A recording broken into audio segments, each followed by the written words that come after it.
I am here with one of my favourite trees to grow, and this tree is the carob. And the reason I love to grow it is it doesn't require anything from me. It's so easy to grow.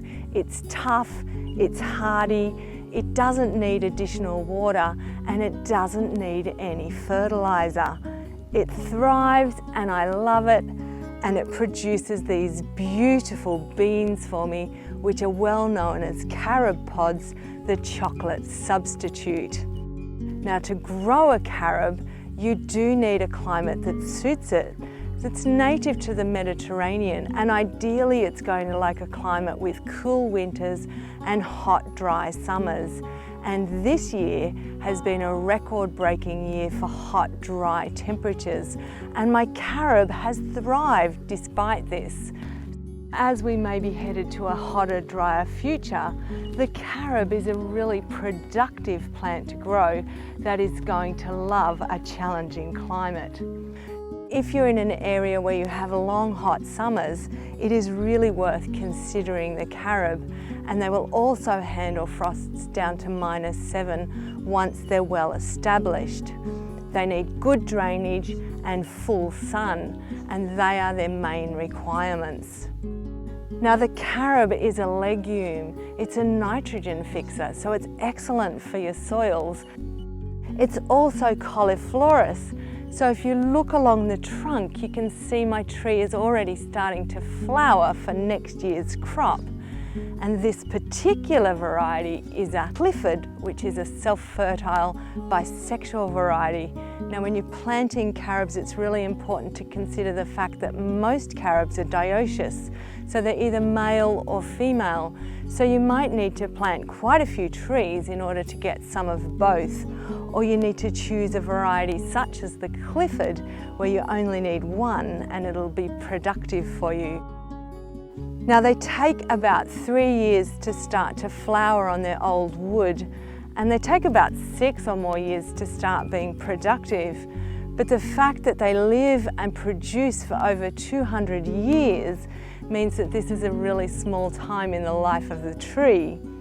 You also need to plant it in the right position to start with, because they have a very deep root system and they can't be transplanted. So make sure you select the correct position before you plant your beautiful tree. Now, the reason you're growing them is for the pods, the chocolate substitute. Now, they're quite different to cacao in that naturally they're much sweeter. So they have about 50% sugar. They can be described as being caramel in flavour. The pods themselves you can eat fresh, straight off the tree. They're full of fibre. They're really high in calcium and potassium. They're rich in vitamins and minerals. They're absolutely delicious. So it's a little bit woody, but it's very, very sweet. And it has that distinctive carob flavour and the delicious chewy texture. They have quite hard seeds inside, so if I can open it up and show you. These are the seeds, and the seeds themselves are really interesting. They were actually used as the first weight measure. So these were used to weigh really precious stones such as diamonds, and they were called carats, which is where the name carat comes from. So how do you know when your carob beans are ready to pick? Well, firstly, they change colour. So they'll go this beautiful chocolate brown. If you look here, I've got green unripe ones on the tree, and they need longer. Once they turn brown and they're quite thick and a little bit soft, they're ready to eat. If you shake them, and you can hear the seeds inside, and if you look at the pod and it's dry and withered, it's old and you're not going to want to eat that. So this type of pod that you can hear, it sounds like a rattle, you would discard. Whereas this one, which is big and fat and meaty, is exactly what you're looking for. And this one is ready to eat fresh off the tree.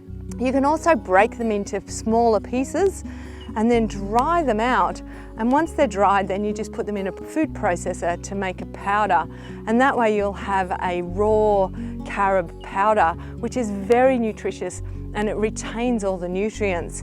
You can also roast them and then make them into carob powder. It enriches the flavour, but it does take away some of the nutrients.